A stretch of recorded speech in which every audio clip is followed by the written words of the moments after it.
Okay, let me tell you a little bit about us. We are fun lovers. We are creators and innovators. Hello everyone and welcome to Moonshot by TechCabal. TechCabal documents and tells the story of how technology and innovation is changing Africa positively. We love to tell stories. I would say Zikoko creates content about youth culture. I don't know where it came from, but I like it. This Insight is an African-focused digital economic consultancy that provides research and data to stakeholders within the sector. Oh, that was amazing.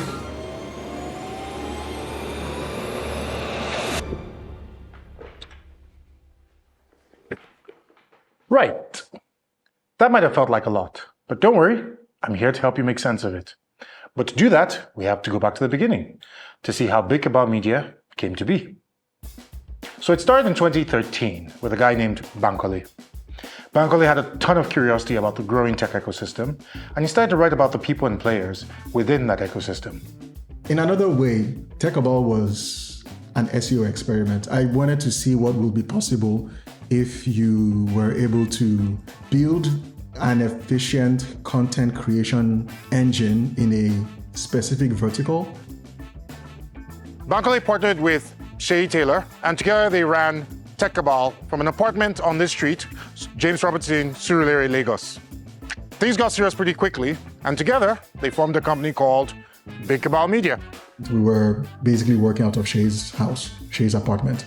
Bankole didn't like where he lived and had space, so he just moved in, and we basically worked and lived from the house for a good chunk of the company's history.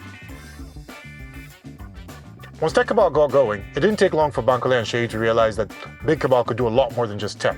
And so they introduced Zikoko. Monogamy is a Western ideology. My yes is very big.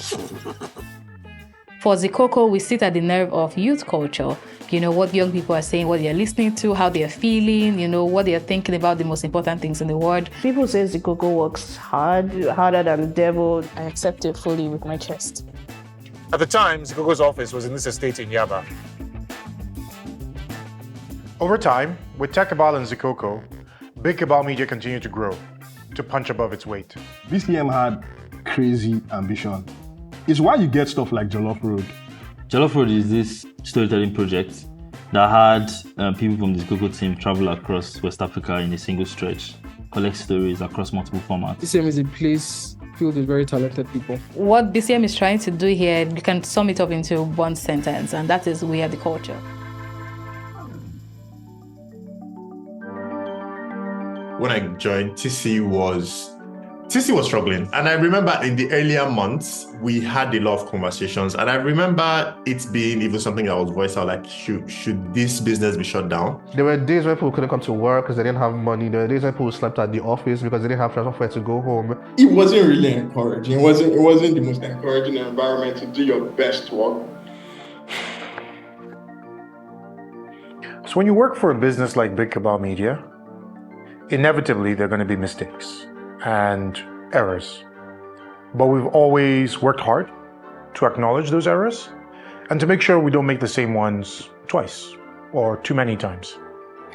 My name is Tomiwa Aladekomo. I'm the CEO of Big Cabal Media. And over the next hour or so, I'm going to show you how this business was built and what the first 10 years of Big Cabal Media were like. You will learn about our experiments. You will learn about the hurdles we had to push through and what it's like building an ambitious business. More importantly, you will learn what the future holds for Big Cabal. All our dreams and goals of shaping the culture across Africa and sharing it with the world. Let's get it going.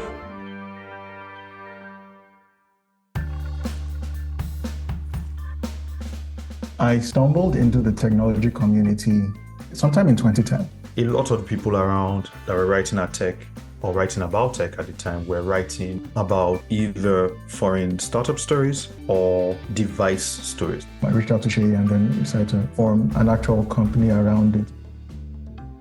Well, I discovered that there was this event happening in Unilag.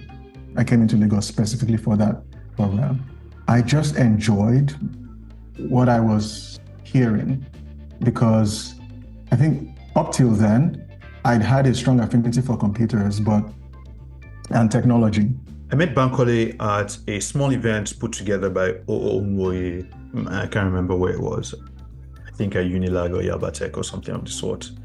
And I thought he was a very smart dude, very, very nerdy, but very friendly, and just kind of hit it off. He had started writing for another tech publication at the time, and I thought that he was just significantly more clever and more fun than almost anything else I'd read at the time. And what became apparent to me was that the kinds of technology news that we were consuming in the Nigerian or African technology ecosystem was not necessarily about Nigerian technology or African technology. It was very, very focused on the latest consumer technology trends. It just wasn't that interesting to me. What was more interesting to me was hanging out with the actual people who were trying to solve problems with technology or trying to build software to explore a certain space or to create a solution that would solve problems, but also make them money. At some point in time, he said he wanted to start a new blog, and he started writing TechCabal. The more I wrote, the more people will say, have you checked out that thing? Or this thing is happening. Do you have an opinion about it? What's your take? But I thought the website needed a fair amount of work. The design was kind of like all over the place. I volunteered to just help him out. It's literally what this conversation was I reached out to him and I said, let me just help you out, like your website and stuff. That's all. Free of charge, don't worry about anything. I just think that what you're doing is very cool. So I basically gave him access and he was able to do stuff. And then once in a while, he might even write a post, like maybe once or something. But when the idea that this might become a thing occurred to me, I reached out to Shay and then we decided to form an actual company around it. When I saw TechCabal, I thought to myself, fascinating. I wonder if this could be just one piece of a broader media network where we could leverage using the same technology, same assets, and just reuse them over across and scale across multiple different verticals. And I presented this idea to Bankole, and he thought it was, he worked and we decided to just work on it together. And that's where the name Big Cabal came from, which I didn't really like initially, but we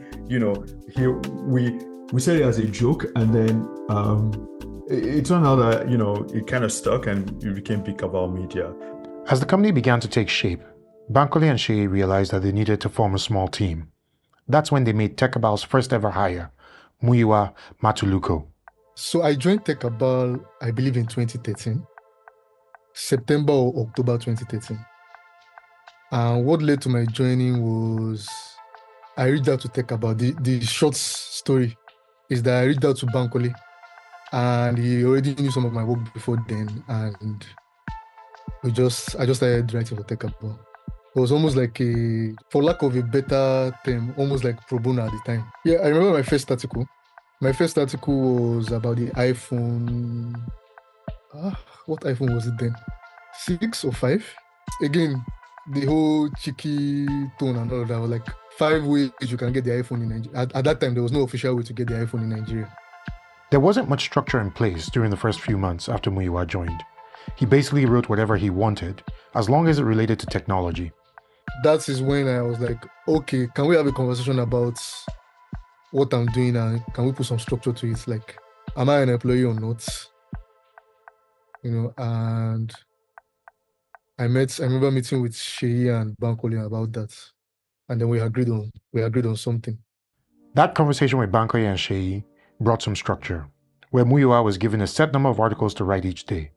He started coming to the office once a week and even got paid for his work. We didn't have any funding, so we're basically working off our revenue, whether it was, deals that we got, like sponsorship deals, or even sometimes just consulting things I did and basically took some of that money and put into Big Cabal. That's basically how we operated. While Muyiwa and Bankole continued writing for TechCabal, the company introduced some really cool initiatives, like TC Battlefield. In 2014, we did something called TechCabal Battlefield.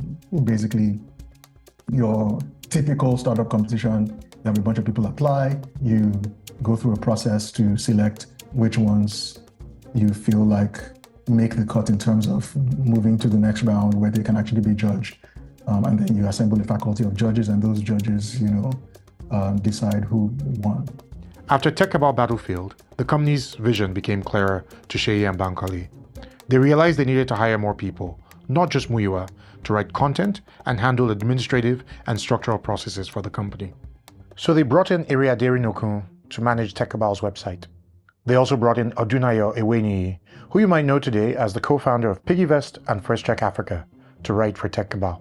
It was Sheyi, Bankole, and then there was Muyiwa, and then I joined as a junior writer, and then that was the entire team.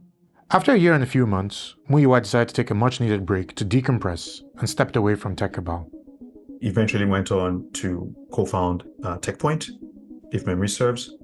Really great writer, I think, and just like a really sharp dude. As TechCabal became more established, we felt that we had enough space to maybe launch a new publication. And Zikoko was obviously the child of that. We had a few publications on our list that we wanted to try. We settled on Zikoko. Zikoko's purpose was to make people happy, but in a format that was snackable, in a format that was easy to digest, easy to consume, and that people would want to share with other people. I wish the story was even half as interesting as Big Cabal or TechCabal, which, those are not even interesting stories, but it came down to .coms are scarce, good .coms are scarce, so we just optimized for length and pronounceability. And we just tried many permutations and combinations till we found something that, sounded distinct, but Zikoko means nothing. It doesn't, people have put their own spin on it and we're happy to let them have it. So Zikoko is the Coco. Sure, knock yourself out. With a new publication like Zikoko, Bankole and Sheyi hired more writers, starting with this guy. When I joined Zikoko in 2015, it was mostly because of Sheyi Taylor. I think his pitch was really strong because he just reached out to me and Odun from Twitter. Was like, well, I like the way you guys tweet. I think you're really funny. We want to start this media company aimed at young people, and we want you guys to kind of like be our first writers, help define what it looks like. I think that's what kind of really drew me to it. That it wasn't like there wasn't already like a set definition. So we were coming with the knowledge that we're going to kind of be building from scratch, and I really enjoy building things from scratch. In the early days, I think the culture was kind of, I think experimentation, back to trying things. That was the culture. Is like, just do what you think is going to work. Like, trust yourself, trust your instincts. Astor, have you ever been in a relationship? Of course, yes. We're allowed to like come up with anything and throw it at the wall, and if it sticks, fine, and if it doesn't, then we try again. Yeah, also, I signed on to be a writer, but then I found out that they were making videos, and I was like, oh, let me try this. And I was good at it because I'm good at things. I'm sorry. And I was good at it, and they were like, oh, you should come be in this. So on days when like we would be struggling to get like motivation to find stuff to write, Jola and Shola, who were in charge of the video department, then they would be like, oh, Astor and Astor, come shoot videos, and we'd just drop our laptops and run because we knew we were going to have fun, and these were like really, really good days. On the balance of it, BCM, Bankole and I really hired some really amazing human beings that have gone on to do amazing things, even beyond Big Cabal Media. Just as Zikoko was experimenting with video and text formats in its early days, TechCabal was also growing and trying out new things. There was Radar by TechCabal. Think of it as a forum where members of the African tech ecosystem could network, share ideas, and ask questions. Kind of like Reddit. Radar was a forum that we wanted to have those conversations, and that took off. That actually surprised us how quickly it took off and how big it became. It was very surprising. I think if you had asked me to plan that, I wouldn't have planned that at all. That just basically just went completely bonkers. TechCabal was, I don't think that we thought about it in these exact terms, but it became an internship basically for people who wanted to get into technology in some shape or form. So I created this program, and we had I think we put out a call for writers, and we had people that come through the process. And my days went from writing and telling stories about technology ecosystem to becoming a manager and trainer and teaching people how to do TechCabal. Everybody in the TechCabal newsroom that I met when I joined TC, the first thing I noticed about them is that they were all really curious. If I was to think about like a theme that ties like everybody together in that newsroom, I'd say it was curiosity. There was a really interesting thing going on at the time where TechCabal started out being like primarily contributions from the ecosystem itself, and over time, as it became more of a company, then it was more about like, publishing news, and then once in a while, some of that expert opinion gets introduced there. You might be wondering how Big Cabal managed to fund all these interesting experiments across 2 publications and bring on new hires. Well, in 2016, Tomi Davis led the Lagos Angel Network, LAN, and the company's first investment round, with Biola Labi also participating independently. Both eventually became BCM's first board members. When you consider that my relationship with Seyi and Bankole was key to my decision to invest, I'd known them for years and I trusted their vision and commitment. Because investing is as much about the founders as the business itself. Their credibility and my ability to see how they operated within the ecosystem gave me the confidence that BCM had the right leadership at the time to execute and they were quite ambitious plans. Because investing in people, not just ideas, is something I always stress as crucial for angel investors. And Seyi and I spent a lot of time together, really talking about like, what is the exit opportunity? How big can this grow? What is the ambition? And there was just a consistent, ambitious vision from day one that I was inspired by. I was intrigued. Also, I was also encouraged. I felt like there was such a positive story in what was being built here. This is where things started to get complicated for Big Cabal Media. First, in 2016, Nigeria experienced a currency crisis, which led to one of the worst recessions the country has ever experienced. It is a year Nigeria and Nigerians will not forget in a hurry. By the end of the first quarter, it was obvious that Africa's largest economy was heading into a sharp decline. This meant that as the economy declined, it became harder for companies like BCM to afford marketing and to take on ambitious projects. In 2017, digital media globally took a hit. Major platforms like Facebook and Google captured the majority of ad budgets while cutting back on the traffic they sent to media outlets like BCM, Zikoko, and TechCabal. This shift led to a wave of closures in the digital media industry worldwide, despite the billions of dollars raised by industry players. Naturally, Big Cabal Media also felt that impact. Bankole and I were also just exhausted. We'd spent a lot of time without a lot of pay, sometimes no pay whatsoever, just working and building these businesses. And at some point, it was beginning to take its toll on both of us and our ability to decide. And so at one point, we were really, really just stressed. But now that we had external people in the mix, now we have to report on a regular cadence. Now we have to get our taxes right. Now we have to, figure out not just employee remuneration, but also how they participate in the future upside of the company that we're building. And all of this is, so now you're talking legal, you're talking accounting, you're talking taxes, you're talking reporting. Neither of us wanted to do it. What I'd say is the first generation of BCM was full of really incredibly gifted, creative people. And I think that what was most missing was, operations, business, etc. expertise at the same level. I don't want to really to get or reopen or discuss any individual issues.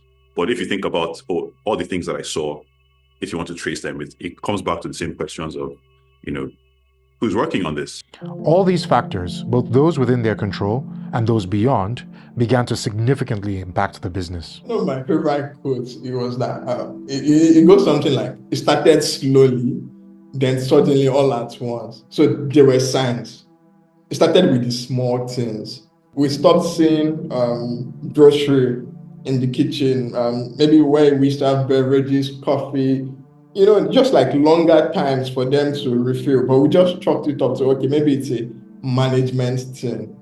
Then there were the big signs. So the company would always pay on the 25th. And one day they just didn't. And we're like, maybe it's like a delay or something. And we're like, 1 day, 2 days, 3 days, and it just kind of went on. It just kind of didn't end. And 1 month had passed, and they were like whispers because nobody knew exactly what was going on. And so it was a thing of, oh, we'll keep showing up because if that moves the needle and we secure the deal, we'll get paid the backlog. Then after like 2 to 3 months, we're just like, okay, well, they were MIA as like it's something that I still think about.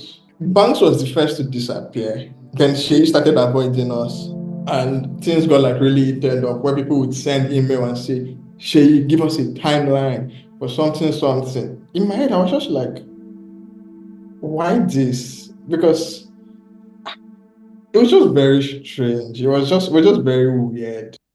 Bankole was so burnt out that he resigned from the company, telling only Sheyi about it. Sheyi, equally burnt out, struggled to keep things together. I know. I regret it every day. I had been gone for months. Because when this happened, I was burned out. I was like done. Somebody reached out to say,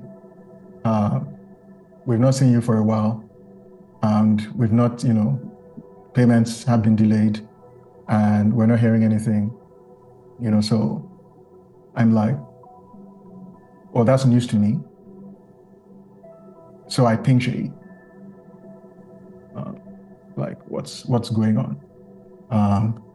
And when I ping him to say what's going on, it's not because I don't know, I didn't realize that, because like before I left, it's not like we had infinite money, like we knew that there was, the resources were finite, and it was a question of what do we do in the interim.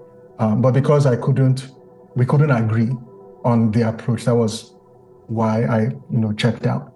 From the outside, I had, I was still in Big Cabal Media, like nobody noticed that anything was happening. I didn't tell any of the investors, and, Idiot Bankole thought that was my way of helping the company, like not causing trouble, not creating a kerfuffle. So it's just like, Sheyi was like, yeah, like we don't need to tell anybody, and which basically allowed Sheyi to do whatever he wanted. And then it got to the point where in November or December, everybody just stopped coming, and Sheyi was like, oh, the company just like shutting down, and that they would pay us at some point in the future.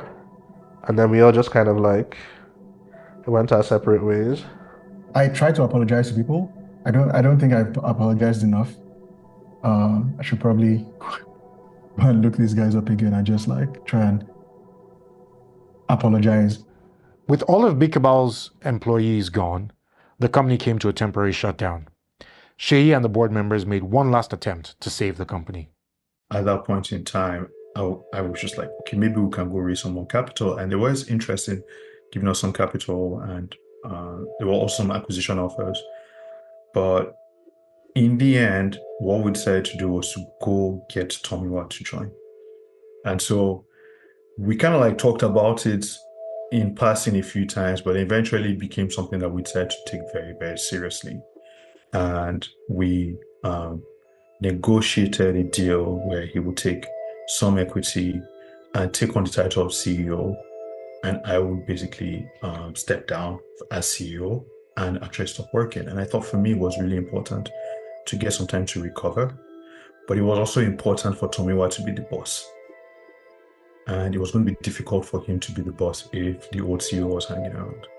And that was how we thought about it. It was important that he was essentially in charge.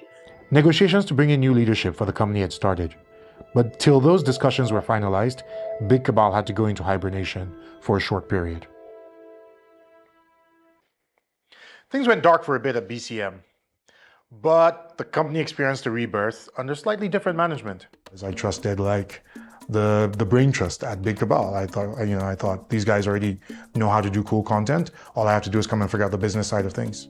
And that is how the conversation about me joining Big Cabal really kicked off. So I started my career in digital media in Nigeria with my job at Nigerian Breweries. I was head of digital at Nigerian Breweries, helping them sell some of the largest beers and beverages in the country via digital platforms. And actually, that was when I started to think to myself, I might like to work at a startup. And so essentially from checking all the digital platforms, paying a bit more attention, I came onto TechCabal. But I started paying attention to Zikoko as well. So TechCabal was practical, a useful sense of what was going on. But I remember loving Zikoko the second I found it. I like to say Tomiwa is like Optimus Prime.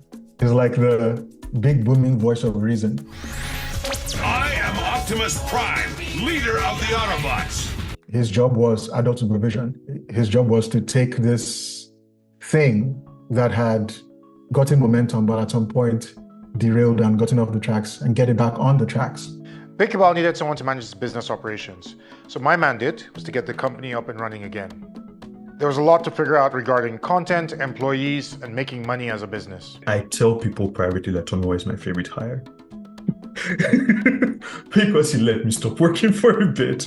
But I really thought, in spite of it wasn't easy to do, but it wasn't easy to do emotionally. We just I had to go do therapy and talk about all of that stuff. But in the end, I think it was the right thing for the company. It was very much the right thing for the team. Definitely the right thing for the investors. In many ways, very right thing for Bankole and myself to get done. And one of the reasons I think that BCM is still where it is today. Did the transition process go as smoothly as you're describing it? Oh. Right, so the transition process was painful, let's be blunt. The first money I ever put into Big Cabal, I put in December 2017. They had a payroll gap. A bunch of people were unhappy and they were actually about to go to Twitter that day. I'm like, and so the first money I put in was, guys, we're going to pay you 50% of what you owe you. And like in doing that, you will give us a bit more time to figure out what's going on. He got the flywheel going and got us to the point where we were able to make the case for a substantial investment, seed investment. It was a lot of negotiation. It was lawyers. It was, am I giving this up? When am I getting this? It was, what rights are you giving up? What rights am I keeping? So the negotiations were hard. And two board members, Biola Alabi and Tommy Davis, who they'd picked as board members before I came on, were really instrumental in helping us get through those negotiations. We recognize that, the board, that's Biola Alabi, who chairs the board, and myself recognize that the leadership change was necessary, for BCM survival and growth. And that's why we ensured that the transition happened. And I believe myself, Sheyi, and TD really worked extremely closely. Lots of meetings, lots of whiskey. I remember whiskey being involved in our meetings in that transition and really trying to make sure that we still had a business and that the founders could step aside. And I felt like, once again, this transition was extremely important for the ecosystem. So Tomiwa, what happened after the transition period? Well, we figured out how to pay everybody what we owed to them. And we sent apologies to all the old employees, letting them know that there was new management in place. And then we said to them, our doors were always open if they ever wanted to come back. I came back again in 2018, I think in December 2018. So I thought about it, I talked to Hassan about it, I talked to my mom about it. She was like, well, if you really want to go back, then you should. And also, I really miss the work, I missed being funny for a living. Yeah, so I called Tomiwa and we scheduled a meeting and we spoke. And if you've spoken to Tomiwa, you know how convincing super convincing. And in the middle of this meeting, I made a joke and he laughed. And if you've heard Tomiwa laugh, Tomiwa laughs like Dracula. Tomiwa laughed that day and I shook. He went, ah. The weirdest trait is laugh. And I was like, you know what? It's fine. I'll come back. Don't eat me. So we kept things going with little money, a shared vision, and a familiar face. My rationale to coming back, it felt like unfinished business. It felt like I had betrayed the trust of the people that had joined us to create this thing and the people that we had, I suppose, promised to make things for. And the investors, obviously, who had, believed in our vision. And I wanted to do right by those people. by those parties, by those stakeholders. It was critical to have Bankole because he was the brilliant editorial guy. And if you see the first deck we did, it was me as CEO, it was Bankole as editorial director. I brought Stefan. Stefan was our CTO at Venture Media. And so I brought him to be technical director at Big Cabal. I think those were like the very first 3 people when we kickstarted. After that, we had to recruit a team. And it was a bit of a heist movie. So Bankole had some recommendations. Most importantly, Fuad Lawal. To be very, very honest, when I think about why I joined BCM in 2018, it wasn't that there was anything, because quite frankly, there was nothing. It was the idea of it. Bankole asked me to have a conversation with Tomiwa, and I had a conversation with Tomiwa at Vesta Coffee. And there's a Tomiwa effect where his voice, his broad chest, and his arms, it just makes you believe everything he's saying. Tomiwa's entire framing was, we need to like touch the cultural nerve, and I was like, sign me up. I did not have the language, but that's exactly what I'm talking about. Sign me up. And that's how I joined BCM. Between Fuad and Bankole, they did most of the content hiring. And it was a interesting period where basically I'd come into the office and there'd just be some new person in the office. And I'm like, I don't know who hired them. I don't know where they came from, but they'd just be there. There was Toketemu, who was the first Zikoko hire in BCM 2.0. We had Eniola, who Nigeria and the world now know as Korti. She just showed up at the office one day and didn't leave. And then there was Kpekpo and Shadi. We also had our head of video at the time, Ayola. There was Shegun Akonde. Shegun was coming from CNN at the time. There was Astor. Bringing Astor back was an attempt at bringing like the legacy Zikoko sauce, because Astor belongs to 1.0. Amboin, very, very strong writer. And that was the team. And so that was a team that now technically defined the next phase of content in the context of Zikoko. I hired a salesperson. I remember interviewing this guy, Biodu. One of the most important roles was the head of biz dev. I had done 7+ years in consulting. I was at a Big Four, and it was time for a change. And usually when people are leaving Big Four, they go to another Big Four. And I just thought, I don't want that. Bankole just posted this role, and I messaged. So Bankole and I are like friends. We've been friends for a long time. So I messaged him and I went, I want that role. I was like, hi, that's my role. I want it. And he goes, are you sure? And I remember she had this brilliant application where she talked about, being able to moonwalk backwards and being the firstborn and the responsibility. And so we gave her a chance. She'd never sold kind of in a formal role before, but she picked it up pretty quickly and became a really important part of the team. With TechCabal, the first hire for BCM 2.0 was this guy. All right. I'm using cutlery because this amount no reach to use my hand. Okay, so Akinere was a big part of TechCabal's rebirth, but he occasionally did fun stuff with his Zikoko team, like in that video you just saw. Yes, I know my... The second TechCabal hire was Lanre. I saw your tweets, like TechCabal is hiring. I'm like, okay, why not? That's how I pretty much joined. So I'd say maybe because I was already a fan, I was following the work that the company was doing. So I was like, you know what, let me try, yeah. With the early team assembled, BCM 2.0 started in full swing, and a period of experimentation began. By the way, we call this period BCM 2.0 because it was kind of this big reboot of the company. First thing you notice when you get to think about updates then in Logoji was a board of stickers or sticky notes.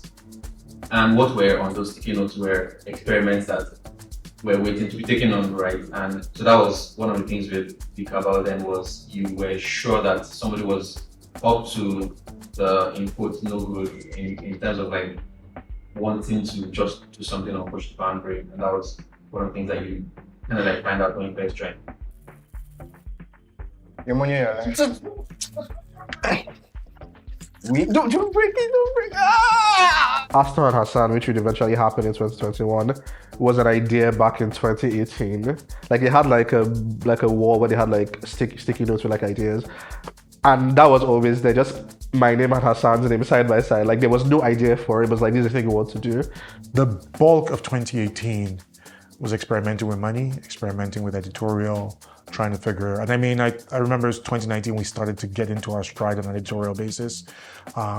We had all these big ambitious projects and they started to actually like be actualized. BCM 2.0 had many brilliant experiments and ideas, but it took nearly a year of perseverance before we finally struck gold.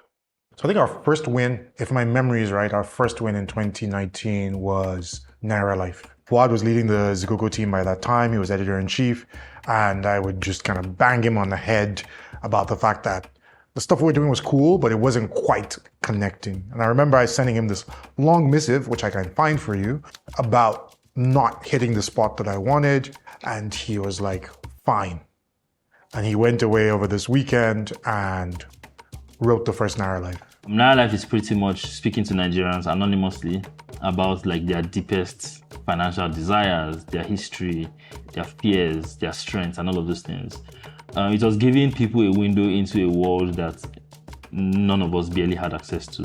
And in many ways, Naira Life was a result of like many of our experiments. And so we took the experiments and that foundational team I mentioned, so Astor, TechCabal, Shegun, took the experiment and started to like experiment and try other stuff, right? And it kind of set the tone. So the rest of the editorial team took their tone from that, and we got like a whole slew of interview series that borrowed off of that format.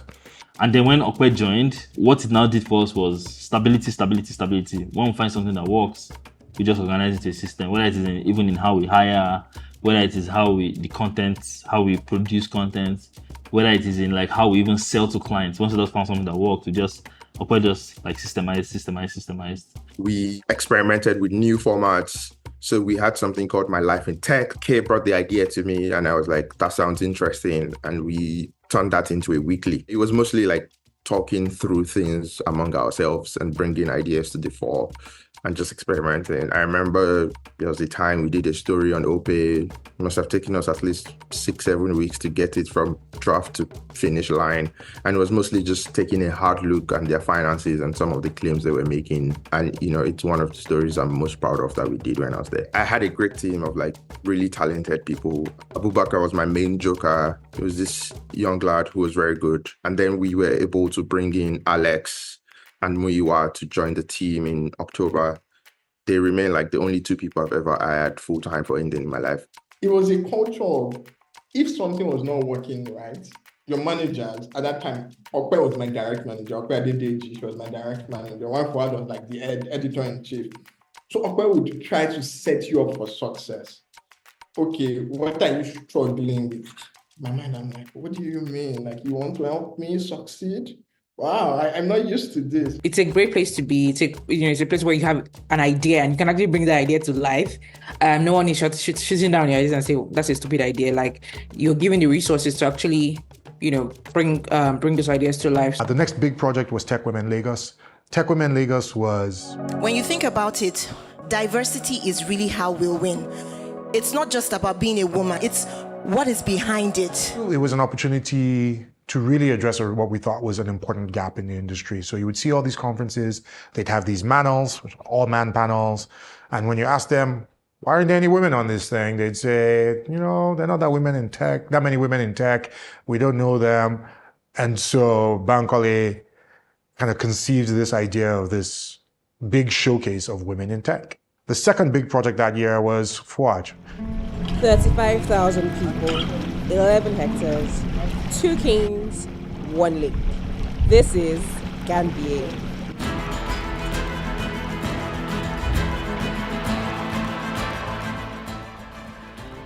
Jollof Road is this storytelling project that had people from the Zikoko team travel across West Africa in a single stretch, collect stories across multiple formats. It took a lot of selling to find the money. Coca-Cola backed us, GIGM gave us a bus, a bunch of companies like really sort of like put the cash.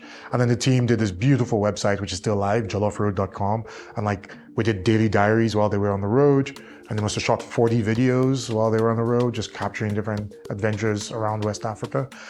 Again, a super cool project. It really grew Zikoko's audience tremendously.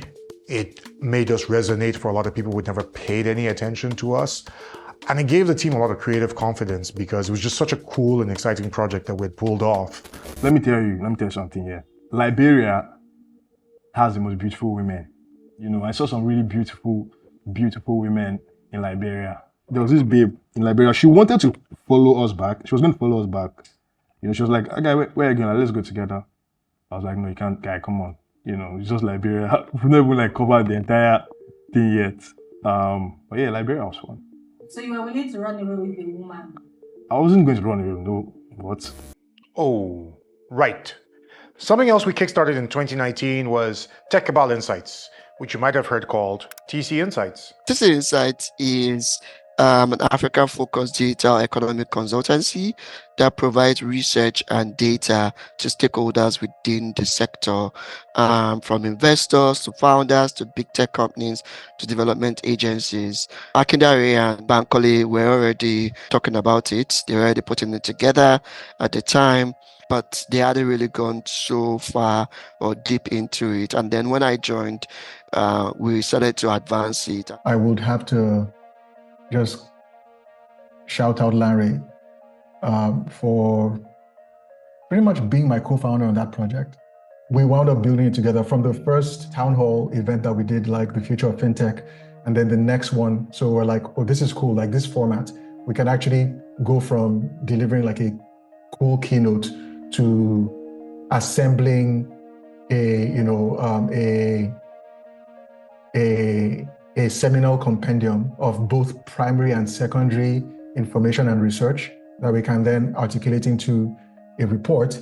Today, TechCabal Insights offers services like market and industry research and strategy development and consulting for a wide roster of clients. I was just thinking, what could we be doing differently? What more could TechCabal research and be, and again, at that time I was looking at the different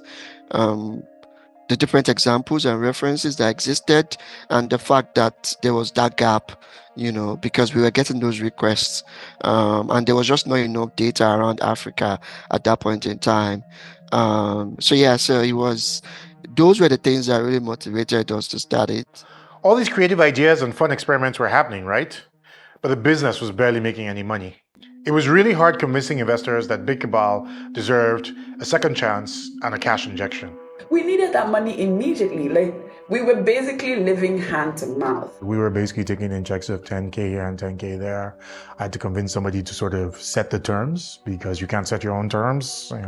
But we couldn't find a lead. We couldn't find anybody who was that interested in media or had that much faith to kind of really back us with any significant amount of cash. And what everybody said was, you guys show us what it is you can do.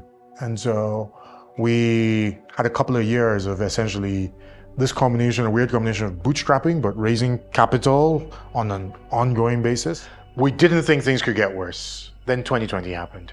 Breaking news story. The World Health Organization declared coronavirus. Coronavirus may be facing its biggest setback. So when I joined TC, I had like this amazing vision, lofty vision, built off of like what Tomiwa had said, the vision he had presented. And I'm like, yeah, let's do this great thing, I remember I had I created a document that was like very detailed, laid out plans and everything. Then COVID happened and the vision became, don't die. So for the TechCabal team, COVID was quite difficult. A lot of their reporting is going in person to meet people, it's going to industry events, it's going physically to startup offices, and they couldn't do any of that during that time. COVID was happening at the time and everybody was struggling to stay alive, including myself. I got COVID and I almost died. Like, I was struggling with COVID at the time, like passing out constantly and then having to show up to work. It was bad.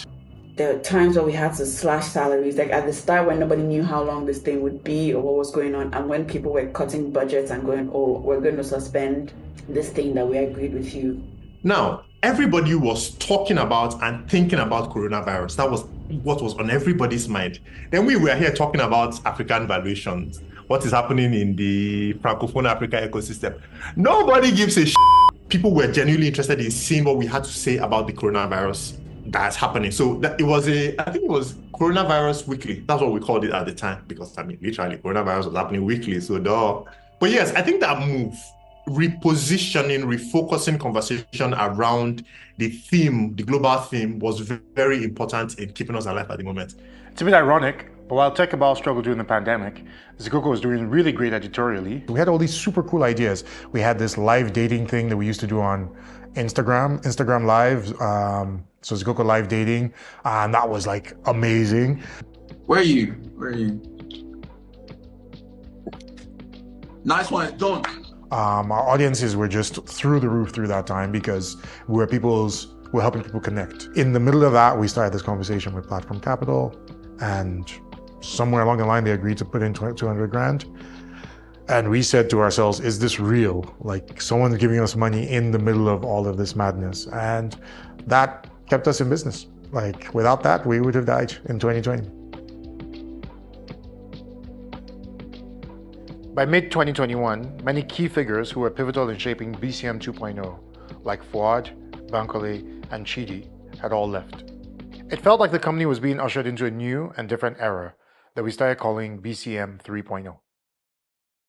This is Big Cabal's physical HQ since 2019. It's where the majority of the magic for BCM 3.0 happens. It's not much, but we make it work. Come on in. 3.0 a bit was our reimagination. It was as we raised more capital and we kind of had the capital to stop worrying about payroll every month and really start to think a bit more expansively about what it is that we were doing and think more long-term and ambitiously about our work. And part of what came out of that were our events. Post-COVID, there were no restrictions, right, with the number of people that you can bring together in a room. And then we went back to the drawing board and said, yeah, we've always wanted to do events. The goal with our events started as community building and evolved into community building and revenue making. So the first event we ever did was Z-Fest in 2020. And so we did a 200 people community event, got 2-3 brands sponsor, and brought fans, like huge fans of Zikoko, together in a space where they played games, engaged with the writers, the team, and had a good time for a couple of hours. The next year, we dropped Hertitude.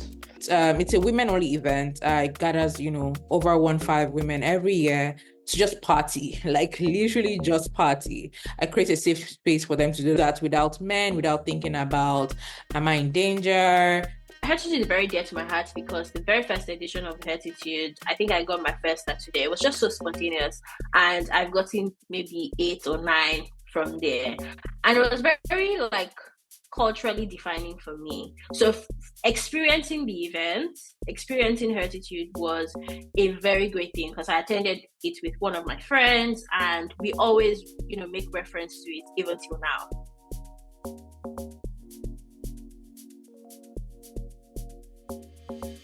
With TechCabal, we launched Future of Commerce, a conference that brought together stakeholders to explore the latest trends and reports in African commerce. I'd use Future of Commerce as an example. We had the first edition of that. We had 200 people, invite only, within the room, and then streamed to, I think, about 4 or 5K people. So it was a hybrid event. That was experimental. Our first flagship conference, really big in terms of the quality of speakers and people that we had in the room. And then the next year, we had 500 people in the room and streamed to a 6K audience as well. So I'd say we've always been building up for this moment where events are now a very strong part of our offerings and what we're known for. There have been other fun events like Burning Ram and Z-Fest, but our most ambitious event so far has been Moonshot by TechCabal. Today, we embark on a journey into the future of technology, innovation, and the boundless possibilities that lie ahead. So we used to have a conference called the Future of Commerce. We used to do these town halls that were sector specific, so EdTech town hall, health tech. We kind of rolled all of that into Moonshot, which is essentially our big conference to show that there's innovation in Africa and that it's going to be how Africa really moves forward is by solving our biggest challenges with breakthrough technology. People will laugh at the idea of leapfrogging problems But Moonshot is basically an avenue for us to sit down and say, what are some of these big, insurmountable problems? But what are some of the bigger ideas to solve this problem? In last year's Moonshot, for instance, we had an opening address by the Minister of Digital Economy, Bosun Tijani, and that's where he shared his plan to train 3 million technical talents. That, for instance, is one such example. But how I describe Moonshot is it's a conference where we talk about some of the biggest problems, but we're also talking about the biggest solutions. I looked at it and I was like, this is actually neobrutalism. All right. So since it is neobrutalism, let us just explore neobrutalism. So I took neobrutalism and I was like, what more can we do with this Bali that is neobrutalism? Right. So I explored different things. And one of the things that I really liked was that a lot of what I created, there was no pushback. They allowed me run madness free of charge, enter the market, that kind of thing. So when it was time for the event, that's when it dawned on me like what we're actually doing. Like we designed the website, we done the social media posts and all of that, and then we had to do the event branding, so all the prints and all of that. There were a lot of sleepless nights, by the way. And getting there, like so before we got there, we were really scared, like, oh, how we don't go there and see color everywhere, like it would just be clashing. But by the time we got there, it was mind blowing. It was really exciting. Like people were happy about it. Like people were just taking pictures, and there was a lot of like positive comments. Like people were like, "Wow, who designed this? Who did this? Oh, I would like to meet the team." Like there was a lot of that happened at the event. So that I think that has a special place in my heart. It was like a whole team effort. Fantastic effort from design. It looked amazing. TC Insights team did a lot of the groundwork, the invitations, they did everything down to the scripting for the MCs. So that level of detail is insane. As BCM 3.0 continued to take shape with its events, editorially, we also entered our second Renaissance era. That's Daniel. He's the editor-in-chief of Zikoko. He's the content king and sex. No. Do you even know what you want to ask? Sorry, what do you want? We're hoping you would be part of the... No. Then Daniel Arubo, who had been part of BCM 1.0, he comes back, and Daniel's, creative genius and just like a one-man creative engine. I came back in 2019 because of Fuad, actually. I think, Fuad was a big reason I came back. Because when I always kept looking at Zikoko because I was attached to it. It felt like my baby to some degree, even though it was kind of internally.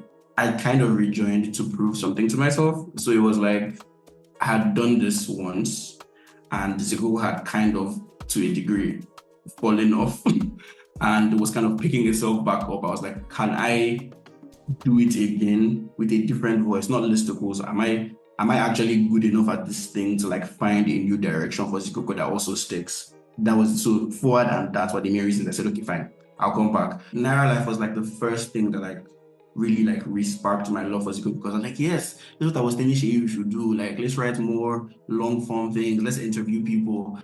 Remember in BCM 2.0 when Naira Life helped to kick off a series of amazing verticals under Zikoko? Well, in BCM 3.0, it was all about solidifying those verticals and launching a new slate of weekly columns. We have many flagships like Interview with, What She Said, Just Imagine. At some point we did Sunken Ships, and a variety of others across different themes. My absolute favorite of all time was A Week in the Life, where we'd go through a person's job, career in a week, what it looks like in a week. Because every day felt like a movie, because I could do anything I wanted. One time I was like, I want to interview people who take care of dead people. And my editor was like, okay, what's the barrier? Go for it. And I went to the morgue and I spent 7 hours with the guy. And then I wrote an article about it and all those things. So I liked that freedom to actually do things that, your curiosity, you were rewarded for being curious about stuff and encouraged to be curious about stuff. Love Life is where we talk, is also an interview column where we talk about different types of relationships in Nigeria and how people navigate them. It's documenting the stories of different couples with different kinds of love life situations, just so our readers get to understand that they're different love lives, really. These Zikoko weekly columns were great at documenting youth culture across the board. But one thing we didn't fully anticipate was how they would touch and change people's lives.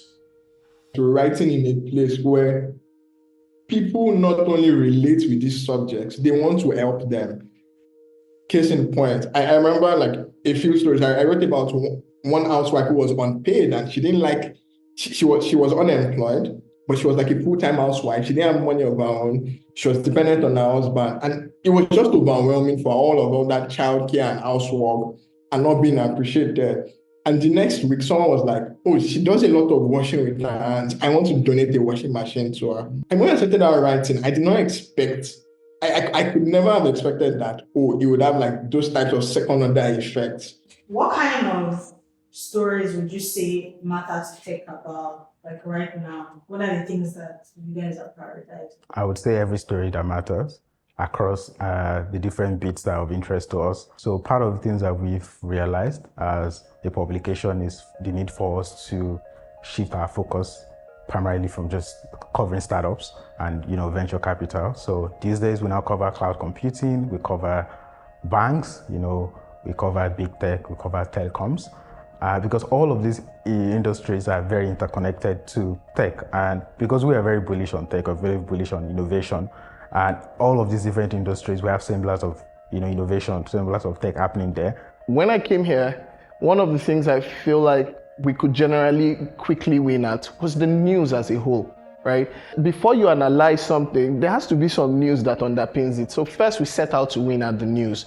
So we set out to be definitive, we set out to be right. I think that we've understood that cadence. The team has really understood that cadence. The next thing we started to really work on was depth, right? Are we bringing all of the information to this argument?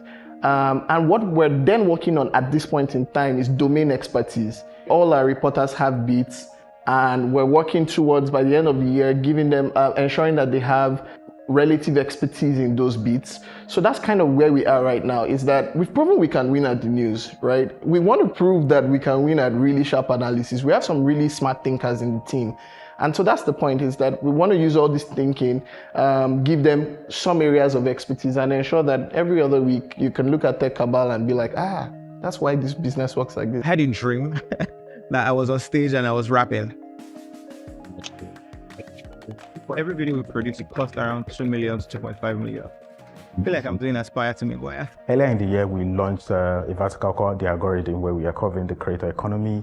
We had a story on how content creators make money. We had this interview with Lai Wasabi. Even across our primary editorial coverage, we've also had very long features. I wrote the story on Huawei. Huawei is one of the most underreported companies in Nigeria. I wrote the story. Some of my colleagues also did other stories, longer features across, things that are happening at, in our coverage areas. In Kenya, we covered all that happened with the protest, with the finance bill, literally from the beginning to the end. And some of these stories were actually long-form features as well. So, and as also part of our current process, we now have reporters that are focused on writing features. So we spent the last couple of years of VCM 3.0 establishing a rhythm for our stories and projects for TechCabal and Zikoko. Once that editorial cadence was in place, the natural next step was to make sure that we could stay afloat as a company. That led to another spate of hiring and changes to the business structure. After all, if we're going to survive and thrive as a business, we're going to need stronger leadership. I'm super lucky, like over the last year, and a bit longer than that, I've had Temitai, our amazing CFO. I've had Okwe as editorial director, and I've had Anita as chief of staff. 3 incredible people to kind of run, 3 incredible women to run the business with, great partners, great support. 3.0 is about making sure that we can build things of value sustainably into the future and into the long term. I'm sure we all know Tomiwa as a human being, and he's a dreamer. And I think in the previous iterations of Big Cabal is we were spending as quickly as we were dreaming. And then I guess I came in as a big bad wolf and was like, actually, if we're going to be sustainable and we're going to be big girls and boys and we're able to meet all the things that we need to meet operationally, we need to make some trade-offs. We can't chase everything we want to chase. We have to be a bit more streamlined in how we're thinking about approaching projects. I think the one shift that we've had is that we've become a bit more conscious of the fact that we are building a business and that the business needs to survive, and beyond that, it needs to grow. And so what has happened is that we have found a very fine balance between experimentation and what will bring money, essentially. Over the past year or so, we've had to make very difficult decisions to dial back certain projects or experiments because they were costing the business too much. One of them was Citizen by Zikoko. This is a really important election to us all as Nigerians. Because it's the first time since 1999 that Buhari hasn't been in the ballot. No. So, Zikoko Citizen was a publication for Gen Zs and millennials to understand politics, policies, governance, and how to take action. I think for a lot of young Nigerians in that age group, this was them coming of age into the Nigerian political scene, and Citizen was that publication that, from Zikoko being a Gen Z pop culture publication, Citizen was like that Gen Z themed publication to help them understand that coming of age bit of politics. Citizen was doing amazing work, but it wasn't sustainable to run on its own, and it was taking a lot of money to keep afloat. So we made the very difficult decision to pause the publication. First, it's a political or it's a politics and policy focused publication, and a lot of people wanted to stay away from that. A lot of advertisers wanted to stay away from that. I think Citizen was a victim of capitalism. So Citizen getting put to sleep or, closing up shop, as some people say, I was devastated. I was devastated. But I also understood from a business point of view, I understood why it needed to be done. But for the amount of work that we had done and for the work that still needed to be done, I felt really bad. I felt really bad because I felt like we were leaving those critical members of our audience in a lurch. I felt like we were just leaving them without direction, especially because we have been coming, the momentum we were bringing, we were already building to something. I felt like if we had a lot more time, we would have done much more amazing work that we had done. While we had to make the tough choice of letting some employees go when Citizen paused, we integrated others into Zikoko and TechCabal. To prevent the same situation from happening again, we doubled down on becoming even more efficient and self-sustaining. And something that helped us immensely was TechCabal Insights. I think definitely bringing in TC Insights, it gave us a reprice that we never had from a financial point of view. I think it helped stabilize us last year and helped us make decisions, especially after the layoffs last year, and getting a huge win from TC Insights in H2 helped us exhale a little bit in a way that we did not think was possible anytime soon. I think last year was one of the best years we had, and I was looking at the numbers before this call, and just in terms of sales, like the figures from TC Insight made up like 40% of like the total sales last year. Revenue wise, it was like almost 50%, of TechCabal's of BCM's revenue, came from TC Insights. With TechCabal Insights and other experiments keeping us afloat as a business, one thing we're trying to do as a company is establish a balance between experimenting with creative work and thinking sustainably. If you have any experience with the media business, you know how much of a challenge that is. So I'd say it's going to continue to be an age-long battle, to be honest, because BCM encourages creativity. But over the past year, we've also been very commercial-driven, right? Just to be realistic, we need money to run the company, right? So it's going to be an age-long battle. Doing creative and ambitious work sustainably is something that we've gotten better at, I would say. So we encourage the best possible creative work, but we also urge teams to think about commercial angle for their experiments and big ideas. Think of it as killing two birds with one stone. So that struggle is constant. We have to, like, if I'm pitching a project, I can't just go and say, we want to do this. I have to say, okay, these are the people, these are the clients that are going to be interested in it, right? This is why they're going to find it interesting. I have to ensure that it's compelling enough, because if you leave it to Editorial, we're going to do everything in the world. Like, there's so much we want to do, but we need to ensure that we make some money. I would also say that one of the things is And it's been fun to watch people become more aware of business realities, but also how they can marry that with their passions throughout the business. The best part of working with BCM is that you get to do work that you really enjoy, that you want to do. So it's telling stories that really matter to you. So it's not just oh, this is what we were asked to do. Say, this is something that I would have wanted to do if I was not doing it here. What's the best part about my job?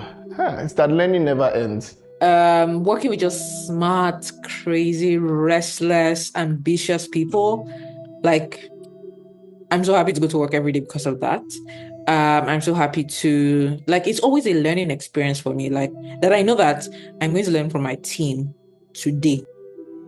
Like nearly every media business, Big Cabal Media's journey hasn't been a straight line. As you've seen throughout this documentary, we've had incredibly high highs and devastatingly low lows. Over the years, many creative and hardworking people have walked through these halls. And through it all, we're still standing. That makes me incredibly optimistic for what the future holds for the Cabal. I think BCM is going to invent time travel. Why can't you be serious? I think BCM is going to do great things. I think there's still a lot of figuring out to do. There's this thing that Tomiwa always says. Whenever we hit a milestone, he's like, "Oh, you've done great work, but this is still day one," and I'm like, "This is day 80. Let me rest." But I understand now what he means. I see BCM getting a larger continental footprint, ultimately becoming the go-to source as it is now, for most of the people in the tech ecosystem, but that going broader. CNBC, watch out. Pan-African domination. We have built a pretty nice corner on the continent where you can't have one-to conversations about tech or data or youth culture without mentioning Big Cabal and the publications and business units. We want to have that for Africa.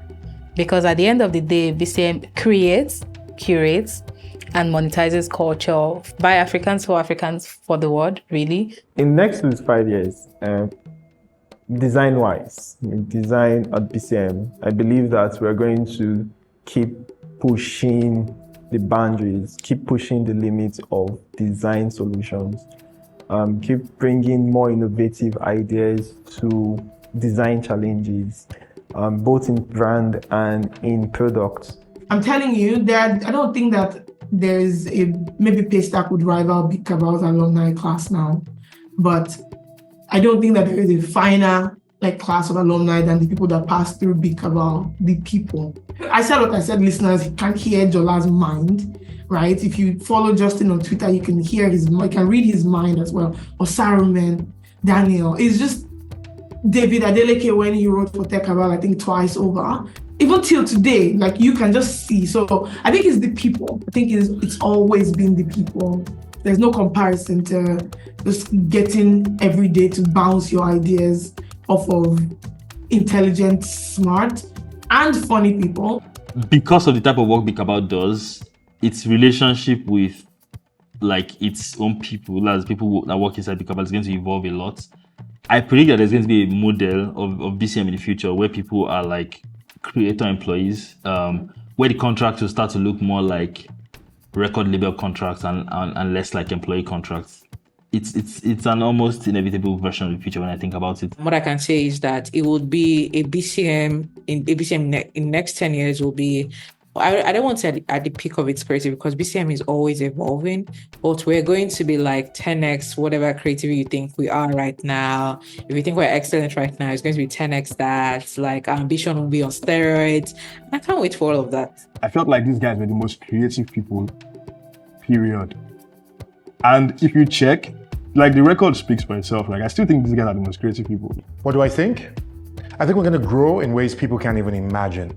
I see movies in our futures, documentaries. We're going to win a Cannes Lion for design and brand activation. We're going to win an Emmy, an Oscar. Why not tossing a Pulitzer too? Like Thanos collecting Infinity Stones, we're aiming for every form of creative excellence out there. They say the best way to predict the future is to create it And that's exactly what we're going to do.